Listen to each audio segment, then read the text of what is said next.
चलिए तो फिर आगे बढ़ाते हैं इलेक्ट्रिसिटी चैप्टर की एक्सरसाइज को। आप देख रहे हैं लेक्चर नंबर 14 और सवाल नंबर 10 आपके सामने लिखा हुआ है। तो सबसे पहले ध्यान से सवाल को पढ़ेंगे और उसके बाद देखेंगे कि करना क्या है इसके अंदर। How many 176 ohm registers in parallel are required to carry the current of 5 ampere on a 220 volt line. आसान भाषा में आप ऐसे समझ सकते हैं 176 ओम के कितने रजिस्टर्स की ज़रूरत पड़ेगी और वो सारे रजिस्टर एक दूसरे के साथ पैरेलल में कनेक्टेड होंगे 220 वोल्ट की लाइन से, और वो सारे रजिस्टर्स जो हैं मिलकर जो करंट लेंगे वो कितना होगा 5 एम्पियर।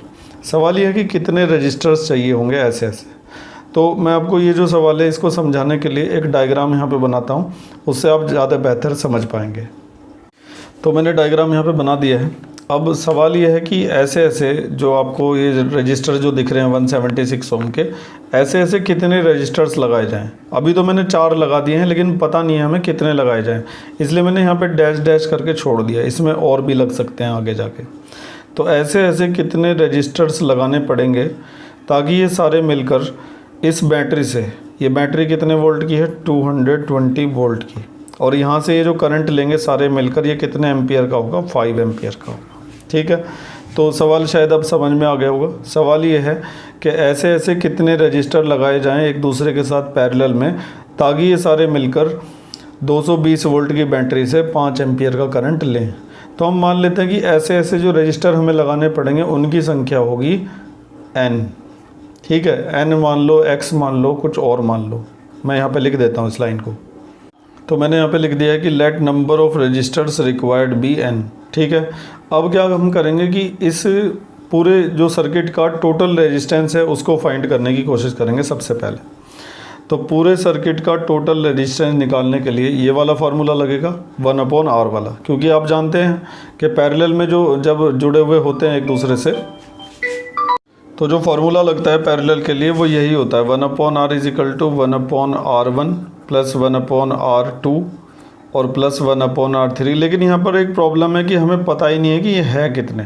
तो लास्ट वाला जो होगा उसके लिए लिखना पड़ेगा 1/Rn, क्योंकि हमने मान रखा है कि n रजिस्टर हैं। मान लो कि ये 100 रजिस्टर होते तो R1 R2 R3 से लेकर कहाँ तक आता R100 तक, लेकिन अभी ये n है तो R1 R2 R3 से लेकर कहाँ तक आएगा Rn तक। अब आगे का ज़रा ध्यान से समझिएगा।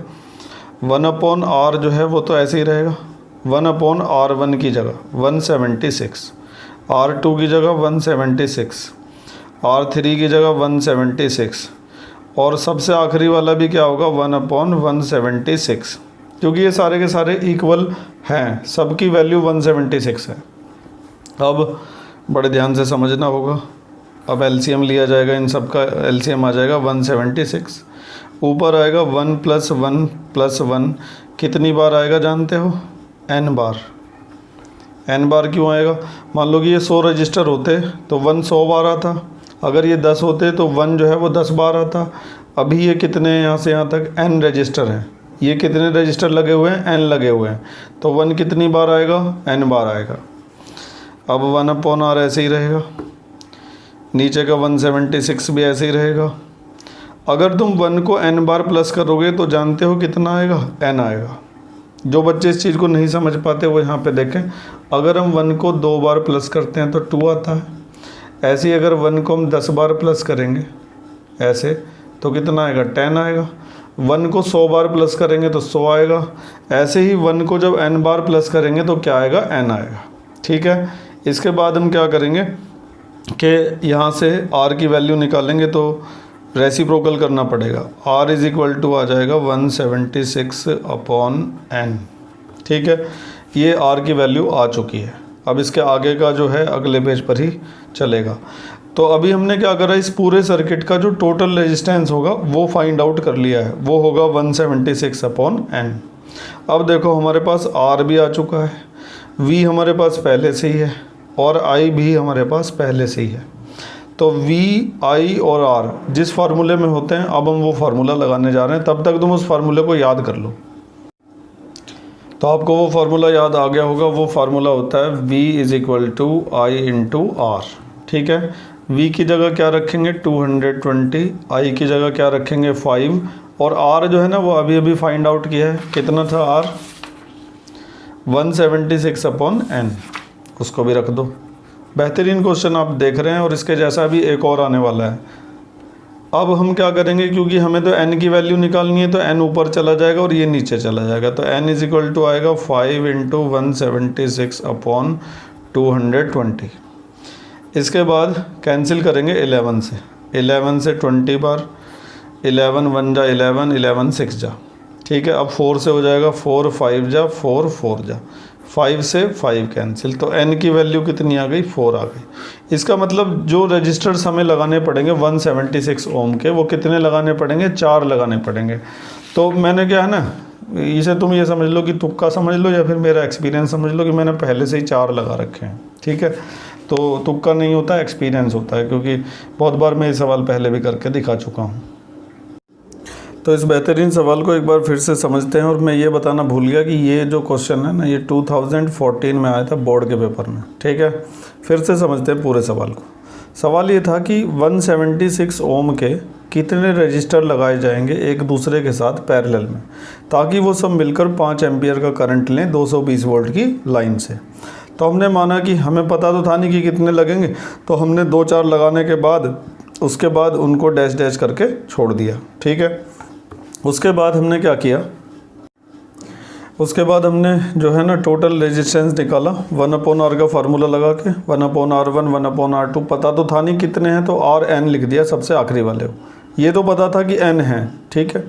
इसके बाद सबकी वैल्यूज़ पुट करी, सबके नीचे का सेम था तो LCM आ गया 176, ऊपर का भी सेम आ जाएगा, आएगा कितनी बार, n बार, क्योंकि ये जो टर्म्स है आप देख रहे हैं ये n टर्म्स हैं, ठीक है। अब 1 को अगर n बार प्लस करेंगे तो क्या आएगा, n आएगा। ऐसा क्यों होता है, क्योंकि 1 को 2 बार प्लस करके 2 आता है, 10 बार प्लस करके 10 आता है, 100 बार प्लस करके 100 आता है। तो इसी तरह से n बार जब प्लस करेंगे तो क्या आएगा, n आएगा।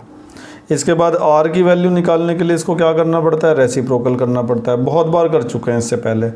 रेसिप्रोकल करने के बाद ये आ गया, ठीक है। अब r की वैल्यू हमारे पास है, v की वैल्यू भी हमारे पास है, करंट की वैल्यू भी हमारे पास है। ये तीनों जिस फार्मूले में होते हैं उस फार्मूले को हमने अगले पेज पर लगा दिया।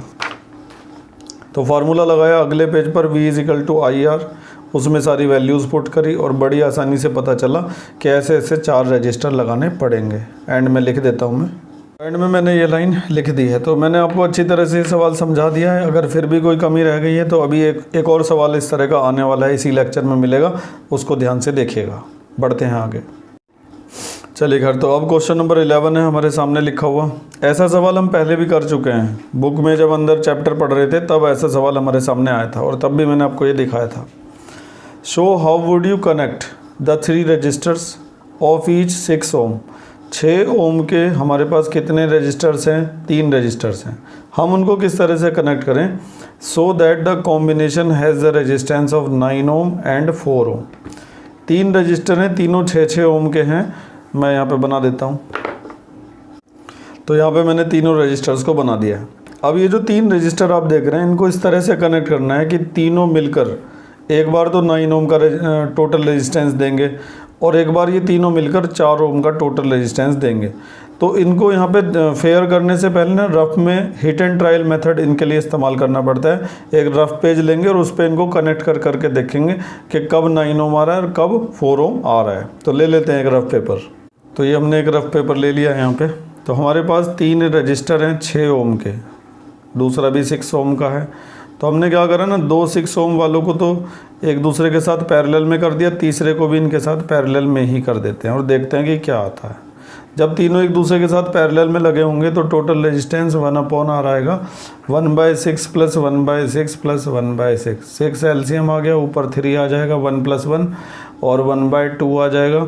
तो R जो है वो कितना आ जाएगा, 2 ओम आ जाएगा। लेकिन 2 ओम जो है ना हमारे ऑप्शन में है ही नहीं, हमारे तो ऑप्शन है 9 ओम और 4 ओम। तो ये वाला कॉम्बिनेशन इसका मतलब काम नहीं कर पाएगा, ये गलत हो गया। अब दूसरा कॉम्बिनेशन बनाते हैं। 2 जो 6 ओम वाले हैं ना उनको तो एक दूसरे के साथ ले लेते हैं पैरेलल में, और तीसरा वाला जो है उसको ले लेते हैं इन दोनों के साथ सीरीज़ में। अब क्या होगा, पहले इन दोनों का निकालो क्योंकि ये दोनों पैरेलल में है ना, तो इनका निकलेगा 1/R = 1/6 + 1/6, 6 LCM 2/6, 1/3 और R जो है यहाँ से 3 आ जाएगा। तो इन दोनों का मिलाकर कितना आ गया, 3 ओम आ गया। और इनके साथ में वो कितने ओम का लगा हुआ है, 6 ओम का। अब ये पूरा सीरीज़ है क्योंकि दोनों के अंदर सेम करंट जाएगा। अब इनका टोटल रेजिस्टेंस कितना निकलेगा, 3 + 6 यानी कि 9 ओम। एक आ गया हमारा आंसर, ये वाला आंसर आ चुका है। लगे हाथ तो इसको भी कर लेते हैं, फिर इकट्ठा यहाँ पे दिखा देंगे। 4 ओम वाले के लिए देखिए क्या करेंगे। तो एक तो ये हमारा कॉम्बिनेशन सही हो गया, ये गलत है, ऐसा नहीं कर सकते हैं, ठीक है। तो और क्या किया जा सकता है, अगर मान लो मैं इन सबको सीरीज़ में लगा दूँ, तीनों को पहले पैरेलल में लगाया था, अब सीरीज़ में लगा दिया, 6, 6 और 6। सीरीज़ में टोटल रेजिस्टेंस कैसे निकलता है, ऐसे निकलता है। तो 18 ओम आ गया। 18 ओम तो हमारा आंसर है नहीं, हमें तो 4 ओम चाहिए। तो अब क्या करें, 2 पैरेलल में, एक सीरीज़ में भी करके देख लिया था। अब समझ में नहीं आ रहा कि करें क्या। अब कुछ ज़्यादा ही दिमाग लगाना पड़ेगा, एक ऐसा सर्किट बनाना पड़ेगा। देखो ऐसा सर्किट जिसमें तीनों कनेक्टेड होंगे। ये 6 ओम है, ये भी 6 ओम है और ये भी 6 ओम है। सबसे पहले उन दोनों को देखो, दोनों में सेम करंट जाएगा, इसका मतलब वो दोनों किस में हो गए, सीरीज़ में हो गए। तो और उन दोनों का टोटल जो रेजिस्टेंस है वो मिलाकर कितना आ जाएगा, 6 + 6 यानी कि 12। सीरीज़ वालों का तो सीधे सीधे प्लस कर देते हैं, 12 ओम आ गया और उसको नीचे 6 ओम वाला लगा हुआ है। अब ध्यान से देखो, ये दोनों एक दूसरे के साथ किस में है, पैरेलल में है। और पैरेलल वालों का निकालने के लिए क्या किया जाएगा, 1/R = 1/12 + 1/6। 12 एलसीएम आ जाएगा, 1 6 2 = 12 तो 2, 3/12 आ जाएगा। 1/R = 3/12, 3 4 = 12। तो 1/R जो है वो 1/4 आ गया। इसका मतलब R जो है वो 4 ओम आ गया। तो ये वाला जो कॉम्बिनेशन है 4 ओम के लिए इस्तेमाल करना पड़ेगा। तो अब आप सवाल को शायद अच्छी तरह से समझ गए होंगे। हमारे पास 3 रजिस्टर थे, तीनों 6 ओम के थे। तीनों को किस तरीके से कनेक्ट किया जाए कि हमें टोटल रेजिस्टेंस या तो 9 ओम मिले या फिर कितना मिले, 4 ओम मिले। तो हमने पहले पैरेलल में लगा के देखा, 2 ओम आया, गलत था। फिर हमने सीरीज़ में लगा के देखा, 18 ओम आया, वो भी गलत था क्योंकि हमें तो 9 और 4 चाहिए था। तो हमें सबसे बेस्ट कॉम्बिनेशन जो है वो ये दोनों मिले थे। रफ में काम करने के बाद अब आते हैं हम फेयर में, इस चीज़ को फेयर करके लिख देते हैं। तो 4 ओम वाला जो था ना, उसका सर्किट मैंने यहाँ पे बना दिया है। पहले हमने रफ़ किया, अब इसको फेयर करने जा रहे हैं। तो पहले तो इन दोनों का हम निकाल के दिखाएंगे, 1/R' लिख देंगे क्योंकि जब टोटल निकालेंगे तो उसको R लिखेंगे। अभी हम केवल इन दोनों का निकाल रहे हैं। तो 1/6 + 1/6, एलसीएम 6 आ जाएगा, ऊपर आ जाएगा 2, 2/6 यानी कि 1/3। तो R' जो है वो कितना आ जाएगा निकल कर, 3 ओम। ठीक है, तो इन दोनों का मिला के 3 ओम आ गया। तो अभी हमारा डायग्राम बदल कर कैसा हो जाएगा, इन दोनों का मिलाकर अगर 3 ओम आ चुका है और इसके साथ में ये 6 ओम वाला है, तो हमारा डायग्राम वैसा हो जाएगा। ये दोनों तो 3 ओम हो गए, ये दोनों मिलाकर, और ये 6 ओम हो गया। ठीक है, अब टोटल रेजिस्टेंस निकल जाएगा आराम से। अब ये दोनों के अंदर सेम करंट जाएगा, सीरीज़ में आ गए हैं। तो सीरीज़ के लिए क्या लिखे हुए, R1 + R2, 3 + 6 यानी कि 9 ओम। तो इस तरीके से हमारा पहला पार्ट जो है वो हो गया। 9 ओम का अगर लाना है तो उसके लिए दो जो 6 ओम है उनको एक दूसरे के साथ पैरेलल में लगाना पड़ेगा और तीसरे को इन दोनों के साथ सीरीज़ में लगाना पड़ेगा। आप बस केवल ऐसे डायग्राम बना के निकाल के दिखा देंगे, एक्सप्लेन करने की कोई ज़रूरत नहीं है। ठीक है, अब ये 4 ओम वाले का भी कर देते हैं अगले पेज पर। तो जो 4 ओम वाला था टोटल रेजिस्टेंस 4 ओम कैसे आएगा, उसके लिए हमने ऐसा डायग्राम बनाया था कि दो जो 6 ओम वाले थे उनको तो एक दूसरे के साथ हमने रखा था किसमें, सीरीज़ में, और तीसरा वाला जो था ना 6 ओम, उसको इन दोनों के साथ कर दिया था पैरेलल में। तो ये जो सवाल होते हैं इनमें हिट एंड ट्रायल मेथड का इस्तेमाल करते हैं। सबसे पहले रफ में किया जाता है, उसके बाद इनको फेयर में करते हैं। तो सबसे पहले हम इन दोनों का जो टोटल रेजिस्टेंस आएगा ना उसको निकाल के दिखा देते हैं। तो R', क्योंकि ये दोनों सीरीज़ में है, जो करंट यहाँ से चलेगा दोनों के अंदर सेम जाएगा, और सीरीज़ वालों का टोटल रेजिस्टेंस ऐसे निकल जाता है सिंपल प्लस करके। 6 + 6 कितना हो गया, 12 ओम। दोनों का मिलाकर 12 ओम आ गया। अब सर्किट हमारा चेंज हो जाएगा, यहाँ पे बना देते हैं नया सर्किट। तो ये मैंने नया सर्किट यहाँ पे बना दिया। इन दोनों का मिलाकर जो 12 ओम हो गया था, अब टोटल रेजिस्टेंस निकलेगा 1/R इज इक्वल टू, अब तो ये पैरेलल में है ना, क्योंकि जो करंट यहाँ से चलेगा वो आगे जाकर दो पार्ट में डिवाइड हो जाएगा। तो 1/12 प्लस 1/6, 12 LCM आ गया, 1 और 6 2 जा 12, 3/12, 1 और 4। तो 1/R जो है वो किसके इक्वल आ गया, 1/4 के। तो R की जो वैल्यू है वो कितनी आ गई, 4 ओम आ गई। ठीक है, तो इस तरह से हमारा एक बहुत ही अच्छा सवाल पूरा हो चुका है। एक बार फिर से पूरे सवाल को रिपीट करते हैं। तो सवाल ये था कि हमारे पास 6 ओम के कितने रजिस्टर्स हैं, 3, ऐसे करके 3 बना दिए। अब इन तीनों को कैसे कनेक्ट करें कि टोटल रेजिस्टेंस 9 ओम आ जाए या फिर 4 ओम आ जाए। तो पहले तो हमने इन तीनों को पैरेलल में लगाया, नहीं आया। फिर हमने इनको सीरीज़ में लगाया, तब भी नहीं आया। फिर हमने कुछ अलग टाइप के कॉम्बिनेशन इस्तेमाल किए कि जैसे इन दोनों को पैरेलल में लगा दो, तीसरे को इनके साथ सीरीज़ में लगा दो। एक तो ये हुआ, इससे 9 ओम आ गया। और 4 ओम लाने के लिए हमने क्या किया, 2 6 ओम वालों को एक दूसरे के साथ सीरीज़ में लिया और तीसरे को इनके साथ पैरेलल में ले लिया। उम्मीद है कि सवाल आप समझ गए होंगे और अपने आप से ज़्यादा प्रैक्टिस ज़रूर किया करें आप सवालों की। एक्सरसाइज ख़त्म होने के बाद मैं आपको एक्स्ट्रा क्वेश्चन भी करवाऊंगा सर्किट डायग्राम के, ताकि आप चीज़ों को और बेहतर समझ सकें। बढ़ते हैं आगे। तो अब आप देख रहे हैं क्वेश्चन नंबर 12। ध्यान से सवाल को समझने की कोशिश करिएगा। ये अभी उस सवाल के जैसे ही जो अभी थोड़ी देर पहले ही हमने किया था, मैं दिखा देता हूँ एक बार। ये जो सवाल नंबर 10 हमने अभी निपटाया था ना थोड़ी देर पहले, ये इसी के जैसा ही है। अभी जब हम पढ़ेंगे ना आपको पता लग जाएगा। देखिए क्या सवाल है। Several electric bulbs designed to be used on a 220 volt electric supply line और रेटेड 10 वाट। हमारे पास बहुत सारे बल्ब हैं जिनको 220 वोल्ट की इलेक्ट्रिक सप्लाई लाइन से जोड़ा जाएगा और हर एक बल्ब की पावर दे रखी है 10 वाट। ये जो W लगा हुआ है ना, इसको देख के हम समझ जाते हैं कि ये जो है पावर है। 10 वाट के बल्ब लगे हुए हैं। सेवरल इलेक्ट्रिक बल्ब लिखा है, मतलब बहुत सारे लगे हुए हैं। ये नहीं पता हैं कितने, वहाँ पे भी नहीं पता था हमें कि कितने हैं, शायद यही पता लगाना हुआ। How many lamps are connected in parallel with each other across the 2 wire 220 volt line if the maximum allowable current is 5 ampere. देखो बीच में इसने क्या पूछा, हाउ मैनी लैम्प्स, और शुरुआत कहाँ से की थी, सेवरल इलेक्ट्रिक बल्ब। शुरू में बल्ब बोल रहा है, बीच में लैंप बोलने लगा कि समझ में नहीं आ रहा कि कहना क्या चाह रहा है आखिर। मैं तो समझ नहीं पा रहा इसकी बात। फिलहाल मैं ये समझ पा रहा हूँ कि यहाँ पे बल्ब की बात कर रहा था, तो शायद ये बल्ब के बारे में ही पूछ रहा है। लैंप पता नहीं कहाँ से आ गया बीच में।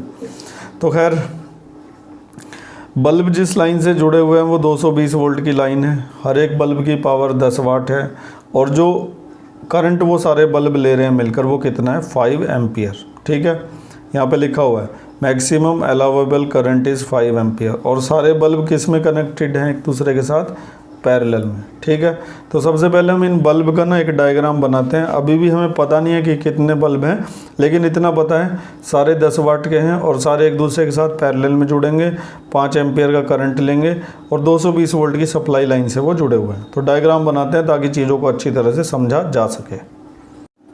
तो हमने सवाल को अच्छी तरह से समझने के लिए उसका एक डायग्राम तैयार कर दिया है। तो हमारे पास बहुत सारे बल्ब हैं, सब 10-10 वाट के हैं और यहाँ पे मैंने 4 बना के जो कहानी ख़त्म कर दी, ये ख़त्म नहीं होने वाली, बहुत सारे हैं। ऐसे डॉट डॉट लगा के छोड़ना पड़ेगा। ठीक है, थोड़ा सा और नीचे कर देता हूँ। ये कितने हैं हमें नहीं पता, इनकी संख्या ही तो पता लगानी है। हाउ मैनी बल्ब्स या हाउ मैनी लैम्प्स इस क्वेश्चन के अकॉर्डिंग। तो ये जो बल्ब हैं ये सारे के सारे एक दूसरे के साथ पैरेलल में है, ये हमें पता है। सारे बल्ब मिलकर जो करंट ले रहे हैं 5 एम्पियर, वो भी हमें पता है। और किस सप्लाई लाइन से जुड़े हुए हैं उसका पोटेंशियल डिफरेंस कितना है, 220 वोल्ट, वो भी हमें पता है। बस हमें यही नहीं पता कि ये हैं कितने। तो सबसे पहले तो हम ये लिख देते हैं कि मान लेते हैं कि ये बल्ब जो हैं ये कितने हैं, n हैं। तो ये मैंने यहाँ पे लिख दिया, let number of bulb be n। ठीक है, अब एक चीज़ समझो, अभी हमें इन सारे बल्ब की पावर पता है और जो सवाल हम अभी निपटा के आ रहे हैं उसमें क्या पता था, देखो उसमें हमें सबका रेजिस्टेंस पता था। हर एक जो भी चीज़ लगी हुई थी उसका रेजिस्टेंस हमें पता था और यहाँ पे क्या पता है, पावर पता है। इधर रेजिस्टेंस पता था, इधर पावर पता है। अगर मैं इस पावर को रेजिस्टेंस में कन्वर्ट कर दूं तो ये सवाल में और इस सवाल में कोई फ़र्क नहीं रह जाएगा। उसके बाद आप इसे खुद भी कर पाएंगे। तो हम सबसे पहला काम ये करते हैं, जो पावर है ना, इस पावर को रेजिस्टेंस में कन्वर्ट करने की कोशिश करते हैं। कोई फार्मूला इस्तेमाल करते हैं इसके लिए। तो इन बल्ब की जो पावर है उसको मैं रेजिस्टेंस में कन्वर्ट करने के लिए जो फार्मूला इस्तेमाल कर रहा हूँ वो देखिए ज़रा क्या होगा। हम जानते हैं कि P is equal to V square upon R, एक फार्मूला होता है। वैसे तो P is equal to V I होता है, वी आई, लेकिन अगर हम I की जगह पर V अपॉन आर रख देते हैं तो उससे ये फार्मूला तैयार हो जाता है वी स्क्वायर अपॉन आर। अब इस फार्मूले की मदद से हम क्या करेंगे, इन सारे बल्ब का रेजिस्टेंस पता लगाएंगे है कितना। अगर एक का पता चल गया तो सबका उतना ही होगा। तो P की जगह क्या रखा जाएगा 10, V की जगह क्या रखा जाएगा 220। और आप ये बात अच्छी तरह से जानते होंगे कि पैरेलल कॉम्बिनेशन में सबका पोटेंशियल डिफरेंस क्या होता है, सेम होता है। इसीलिए ये वाला पोटेंशियल डिफरेंस इनमें से हर एक के लिए काम करेगा। पैरेलल में पोटेंशियल डिफरेंस सबका सेम होता है लेकिन करंट सबके अंदर अलग अलग जाता है, ठीक है। तो रेजिस्टेंस हमें निकालना है, 10 ऐसे ही रहेगा। 220 को हम 2 बार लिख देंगे, 220 इंटू 220 डिवाइडेड बाय आर। 0 से 0 कट गया, यहाँ पे 1 बचा, आर इसमें जाके मल्टीप्लाई हो गया। इन दोनों की मल्टीप्लाई करेंगे 4, 8, 4 और 0 ओम। पता चल गया एक बल्ब का रेजिस्टेंस जो है ना बहुत ही ज़्यादा ज़बरदस्त है। देखो कितना है, 4840, 4840 ओम का एक बल्ब है। काफ़ी ख़तरनाक है ये। तो एक बल्ब का जो रेजिस्टेंस निकला है वही सारे बल्ब का भी निकलेगा, 4840 सबका रेजिस्टेंस होगा। अब ये सवाल जो है ना पिछले वाले सवाल के जैसा बन चुका है। अब हम सबसे पहले क्या करेंगे, टोटल रेजिस्टेंस निकालेंगे जैसा हमने पिछले क्वेश्चन में 10वें में निकाला था। तो टोटल रेजिस्टेंस के लिए जो फार्मूला लगाया जाता है पैरेलल कॉम्बिनेशन में वो ये होता है 1/r is equal to 1/r1, 1/r2 और कहाँ तक जाओगे n तक, क्योंकि तुम्हें पता ही नहीं कि कितने बल्ब लगे हुए हैं, वही तो तुम्हें पता लगाना है, ठीक है। इसके बाद सारी वैल्यूज़ पुट करते हैं। 1/r तो ऐसे ही रहेगा, r1, r2, r3 सबके सब सेम है। सबका रेजिस्टेंस जो हमने निकाला है अभी अभी, सबका रेजिस्टेंस कितना है 4840 है। 4840 प्लस 1/4840 प्लस ऐसे ही चलता रहेगा और सबसे आखिर में भी आएगा 1/4840। इसके बाद एलसीएम लेना काफ़ी आसान है। एलसीएम क्या आएगा 4840 और ये 1 कितनी बार आएगा, अभी बताया था ना थोड़ी देर पहले, 1 आएगा कितनी बार, n बार, क्योंकि ये जो टर्म्स लिखी हुई हैं ये कितनी टर्म है, n टर्म है, ठीक है। आगे का सब आप जानते हैं। वैसे मैं ये सवाल तुम्हारे लिए भी छोड़ सकता था, कोई बात नहीं। 4840, अब 1 को अगर n बार प्लस करेंगे तो क्या आएगा, n आएगा। 10वें सवाल में सीखा था ना हमने। अब r की वैल्यू क्या आएगी, यहाँ से ये उल्टा हो जाएगा 4840 अपॉन n। अब हम वही पुराना अपना फार्मूला लगा देंगे जिसमें वो तीनों चीज़ें होती हैं। कौन सी तीनों चीज़ें, डायग्राम में देखिए, जिसमें रेजिस्टेंस होता है, करंट होता है और पोटेंशियल डिफरेंस होता है। ऐसा फार्मूला एक ही होता है, V is equal to I R. इस फार्मूले को लगा देंगे। 10वें सवाल में भी यही फार्मूला लगाया गया था। V की जगह आ जाएगा 220, I की जगह आ जाएगा 5 और R जो है ना अभी अभी लिखा है 4840 अपॉन n। मुझे लगता है कि 22 से ना ये कट जाएगा, देखो कितनी बार कटेगा, 22 2 जा 44 और 2 जा फिर 44, n जाके इसमें मल्टीप्लाई हो जाएगा, ये 1 है। बहुत से सोचते हैं यहाँ सब कट गया तो यहाँ 0 आना चाहिए, 0 नहीं आता भैया। इस इधर का इधर से काटेंगे तो यहाँ पे सारा कटने के बाद 1 बचेगा। 5 की इसमें मल्टीप्लाई कर देंगे तो 110 आ जाएगा। तो पता चल गया कि कितने बल्ब लगाने पड़ेंगे, 110। एक स्टेटमेंट लिख देते हैं। तो ये लिख दिया मैंने स्टेटमेंट की जो बल्ब की ज़रूरत पड़ेगी वो कितने होंगे, 110 होंगे, ठीक है। एक बार फिर से पूरे सवाल को समझने की कोशिश करते हैं। तो हमारा सवाल इस तरीके से था कि हमारे पास बहुत सारे बल्ब हैं जो 220 वोल्ट की लाइन से जुड़े हुए हैं। हर एक बल्ब की पावर 10 वाट है। 5 एम्पियर का करंट वो सारे मिलकर ले रहे हैं और वो एक दूसरे के साथ किस में कनेक्टेड हैं, पैरेलल में। तो हमने क्या करा ना, 10-10 वाट के बहुत सारे बल्ब एक दूसरे के साथ पैरेलल में कनेक्ट कर दिए। 5 एम्पियर का करंट भी उनको सप्लाई कर दिया, 220 वोल्ट का यहाँ पे लिख भी दिया जो वो पोटेंशियल डिफरेंस ले रहे थे। लेकिन उसके बाद इस सवाल को करने के लिए सबसे पहले तो हमने ये लिखा कि ये जो बल्ब हमें ज़रूरत पड़ेगी इनकी संख्या कितनी होगी, n होगी। फिर हमने क्या किया, एक बल्ब का रेजिस्टेंस निकालने की कोशिश करी, पावर का ये वाला फार्मूला लगा के, V² अपॉन R। P की जगह P रख दिया है, V की जगह 220 रख दिया है और R हमें फाइंड आउट करना था। सॉल्व करते हुए पता चला एक बल्ब का रेजिस्टेंस इतना है, तो सबका उतना ही होगा। फिर हमने इसका टोटल रेजिस्टेंस निकाला अगले पेज पर, क्योंकि पैरेलल में टोटल रेजिस्टेंस इस फार्मूले से निकलता है, तो वो निकल कर कितना आ गया, इतना 4840 अपॉन n। अब हमारे पास रेजिस्टेंस भी था, टोटल रेजिस्टेंस भी था, टोटल करंट भी था, टोटल पोटेंशियल डिफरेंस भी था। तो एक ऐसा फार्मूला लगाया जिसमें ये तीनों चीज़ें होती हैं, उसमें सारी वैल्यूज़ पुट की और आसानी से पता चल गया कि बल्ब की संख्या कितनी है, 110। तो दोबारा से आप एक और इम्पोर्टेंट सवाल को अच्छी तरह से समझ चुके हैं, आगे बढ़ते हैं। चलिए खैर, तो देखिए क्वेश्चन नंबर 13 को। इसके बाद एक और बेहतरीन सवाल हमारे सामने लिखा हुआ है। A hot plate of an electric oven, एक इलेक्ट्रिक ओवन है जिसकी एक हॉट प्लेट है जो उसको गर्म करती होगी, connected to a 200 volt line, 220 volt की लाइन से उस हॉट प्लेट को कनेक्ट किया गया है। Has two resistance coil A and B, उसके अंदर दो रेजिस्टेंस कॉइल हैं, एक को ए कहेंगे दूसरी को बी कहेंगे। ईच ऑफ 24 ओम रेजिस्टेंस, और दोनों का जो रेजिस्टेंस है ना वो 24 ओम है। विच मे बी यूज्ड सेपरेटली, जिनको सेपरेटली यूज़ किया जा सकता है, अलग अलग, मतलब एक कॉइल अलग दूसरी अलग इस्तेमाल की जा सकती है, या फिर उनको सीरीज़ में भी इस्तेमाल किया जा सकता है, या फिर उनको पैरेलल में भी इस्तेमाल किया जा सकता है। What are the current in the 3 cases, तीनों केसेस में उनके अंदर कितना करंट जाएगा इसका पता हमें लगाना है। तो ध्यान से समझिएगा सवाल को। सबसे पहला जो केस है उनको सेपरेटली यूज़ करने का है, तो मैं यहाँ पे उनको अलग अलग बना देता हूँ। एक कोइल ये बना दी हमने और एक कोइल ये बना दी, ठीक है। तो अलग अलग जब इस्तेमाल करेंगे इन कोइल्स को तो इनके अंदर कितना करंट जाएगा। पहली बात तो दोनों कोइल जो हैं वो 24 ओम की हैं, 24 ओम। तो सवाल ये है कि अगर इन कोइल्स को अलग अलग इस्तेमाल करेंगे तो इनके अंदर करंट कितना जाएगा। तो सिंपल है बहुत, अगर मान लो हमें इस कोइल का करंट पता चल जाएगा तो उसमें भी इतना ही जाएगा, क्योंकि वो भी उतने ही रेजिस्टेंस की है और उतने ही पोटेंशियल डिफरेंस से दोनों को कनेक्ट भी किया जा रहा है। तो इस कोइल का करंट पता लगा लेते हैं, इसमें कितना जाएगा। तो इस कोइल का जो रेजिस्टेंस है वो 24 ओम है और इसका जो पोटेंशियल डिफरेंस है वो कितना है, 220 वोल्ट। जिस लाइन से इसको जोड़ा गया है वो 220 वोल्ट की लाइन है। तो R पता है, V पता है और हमें क्या निकालना है, I निकालना है। तो बड़े आराम से हम निकाल सकते हैं V = IR वाला फार्मूला लगाकर, ठीक है। V की जगह क्या रख दिया जाएगा, 220, I हमें फाइंड आउट करना है और R की जगह क्या रख देंगे, 24।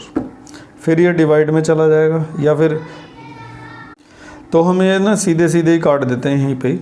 2 से 110 टाइम और 2 से 12 टाइम कट जाएगा, फिर 2 से 6 बार और 2 से 55 बार, फिर 6 चला जाएगा डिवाइड में। तो 55/6 = I। तो I की वैल्यू कितनी आ जाएगी, मैं डिवाइड कर देता हूँ, तो ये आ जाएगा 9.16 एम्पियर। तो अगर इन कोइल्स को अलग अलग इस्तेमाल किया जाएगा तो इनके अंदर जाने वाला जो करंट होगा वो इतना होगा, 9.16 एम्पियर। तो मैं यहाँ पे लिख देता हूँ। तो यहाँ पे मैंने स्टेटमेंट लिख दिया है कि हर एक कोइल के अंदर जो करंट इस्तेमाल होगा वो कितना होगा, 9.16 एम्पियर। तो अभी इनको अलग अलग लगाया था। दूसरे केस में ये दोनों कोइल जो हैं वो एक दूसरे के साथ किस में लगेंगी, सीरीज़ में लगेंगी। तो उसके लिए अगले पेज पर चलते हैं। तो अगले पेज पर केस सेकंड लिख दिया है, जब दोनों कोइल्स को एक दूसरे के साथ सीरीज़ में कनेक्ट किया जाएगा। अभी भी ये दोनों कोइल 220 वोल्ट की सप्लाई से जुड़ी हुई हैं। तो जब ये सीरीज़ में कनेक्ट होंगी तो इनका जो टोटल रेजिस्टेंस होगा वो होगा 24 + 24 यानी कि 48 ओम, ठीक है। और पोटेंशियल डिफरेंस कितना है, 220 वोल्ट। और हमें इनके अंदर फ्लो होने वाले करंट का पता लगाना है। तो फिर से V = IR वाला फार्मूला लगा देंगे। V की जगह क्या आएगा, 220, I हमें फाइंड आउट करना है और R की जगह क्या आ जाएगा, 48। 48 डिवाइड में चला जाएगा, 220/48 = I। कैंसिल कर देते हैं। तो ये मैंने पूरा निकाल दिया है। तो फिलहाल ये था, दूसरे केस में दोनों कोइल को एक दूसरे के साथ सीरीज़ में जोड़ा गया। तो हमने पहले टोटल रेजिस्टेंस पता लगाया, पोटेंशियल डिफरेंस सेम है, करंट का पता लगाना था, V = IR फार्मूला लगाया, पता चल गया कि जब सीरीज़ में होंगी तब वो दोनों करंट लेंगी 4.58 एम्पियर का, ठीक है।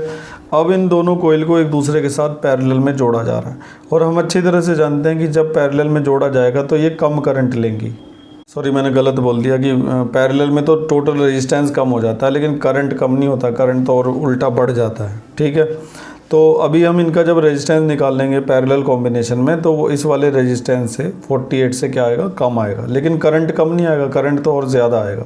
तो देखते हैं इसका तीसरा केस अगले पेज पर। तो इस बार वो जो दो कोयल थी 24-24 ओम की, उनको किस में कनेक्ट कर दिया गया, एक दूसरे के साथ पैरेलल में। तो अब देखते हैं कि ये दोनों कोयल जो हैं वो मिलकर कितना करंट लेंगी, लेकिन उससे पहले हमें इनका टोटल जो रेजिस्टेंस है वो फाइंड करना पड़ेगा। तो पैरेलल में टोटल रेजिस्टेंस कैसे निकलेगा, 1/24 प्लस 1/24, 24 एलसीएम आ जाएगा, ऊपर आ जाएगा 2, 1 + 1 2, 2 से कैंसिल हो जाएगा। तो आर जो है वो कितना आ गया, 12 ओम। दोनों कोयल का जो रेजिस्टेंस है वो 12 ओम आ गया, जो कि पिछली बार 48 ओम आया था सीरीज़ में जब हमने निकाला था। ठीक है, रेजिस्टेंस कम हो जाता है। अब रेजिस्टेंस हमारे पास है, पोटेंशियल डिफरेंस हमारे पास पहले से ही है 220 वोल्ट, आर और वी हमारे पास है और हमें आई निकालना है। तो V = IR फार्मूला लगा दिया जाएगा। V की जगह 220 आ जाएगा, I की जगह क्या आएगा, I तो निकालना ही है, और R की जगह क्या आएगा, 12। ठीक है, 12 को डिवाइड में ले जाते हैं, 220/12 = I। 2 से कट जाएगा 110 और 6, फिर 55 और 3। अब 3 से 55 को डिवाइड कर देते हैं, तो निकल कर आया 18.32 एम्पियर। इसका मतलब जब उन दोनों कोइल्स को एक दूसरे के साथ पैरेलल में जोड़ा जाएगा तो वो करंट लेंगी सबसे ज़्यादा 18.32। सीरीज़ में उन्होंने कितना करंट लिया था, सीरीज़ में लिया था ये 4.58, और जब उनको अलग अलग लगाया गया था तब एक कोयल कितना करंट ले रही थी, 9.16। ठीक है, पूरे सवाल को एक बार फिर से समझते हैं। ये सवाल था दो कोयल्स के बारे में। एक हॉट प्लेट थी जो दो कोयल से मिलकर बनी हुई थी, और उस हॉट प्लेट को 220 वोल्ट की लाइन से कनेक्ट किया गया था। जो दो कोयल उसमें लगी हुई थी, दोनों का रेजिस्टेंस कितना था, 24 ओम। तो उन कोयल्स को सबसे पहले अलग अलग इस्तेमाल किया गया, फिर सीरीज़ में, फिर पैरेलल में। हर एक केस में उनके अंदर जाने वाला करंट हमें पता लगाना था। तो जब अलग अलग इस्तेमाल किया तो एक का जो रेजिस्टेंस है वो 24 ओम होगा, पोटेंशियल डिफरेंस 220 वोल्ट सब के लिए है, और V = IR फार्मूला लगाया तो पता चला कि एक कोयल जो है वो इतना करंट लेगी, 9.16 एम्पियर। उसके बाद उनको सीरीज़ में दिखा दिया। सीरीज़ में अगर कनेक्ट करेंगे तो टोटल रेजिस्टेंस इतना आ जाएगा, पोटेंशियल डिफरेंस वही है, और इस बार करंट निकल कर आ गया 4.58 एम्पियर। और तीसरा ये तुमने अभी अभी देखा ही है, इस बार करंट निकल कर आया 18.32 एम्पियर। तो कोयल्स को एक बार सेपरेटली इस्तेमाल किया गया, एक बार सीरीज़ में इस्तेमाल किया गया, और एक बार पैरेलल में इस्तेमाल किया गया। तीनों केस में उनके अंदर जाने वाले करंट का पता हमने बड़ी आसानी से लगा लिया। उम्मीद है कि आज जो पढ़ाया गया है सब कुछ समझ गए होंगे। अगर समझ गए हैं तो लाइक करना बिल्कुल ना भूलें, ताकि मुझे पता चले कि मैं ठीक पढ़ा रहा हूँ। और बाकी जो बचा हुआ है इस एक्सरसाइज का वो देखेंगे हम अगले लेक्चर में। तब तक अच्छी तरह से प्रैक्टिस कर लीजिएगा, जितना भी पीछे का छूटा हुआ काम है उसको रिवाइज़ कर लीजिएगा। Thank you. उम्मीद है कि सब समझ में आ गया होगा, और अगर कुछ कमी रह गई है तो कमेंट्स में ज़रूर लिखा करें, ताकि अगली वीडियो में उसका सुधार किया जा सके। और कोई प्रॉब्लम भी आती है तो भी आप मुझे कमेंट्स में लिख सकते हैं, या फिर मुझे व्हाट्सएप मैसेज भेज सकते हैं मेरे नंबर पर। डिस्क्रिप्शन में मैंने नंबर दे रखा है, ठीक है। और अगर आपने चैनल सब्सक्राइब नहीं किया हुआ है तो सब्सक्राइब ज़रूर कर लीजिए, ताकि समय समय पर आपको मैथ और साइंस की इसी तरह की इन्फॉर्मेटिव वीडियो मिलती रहे। Thank you.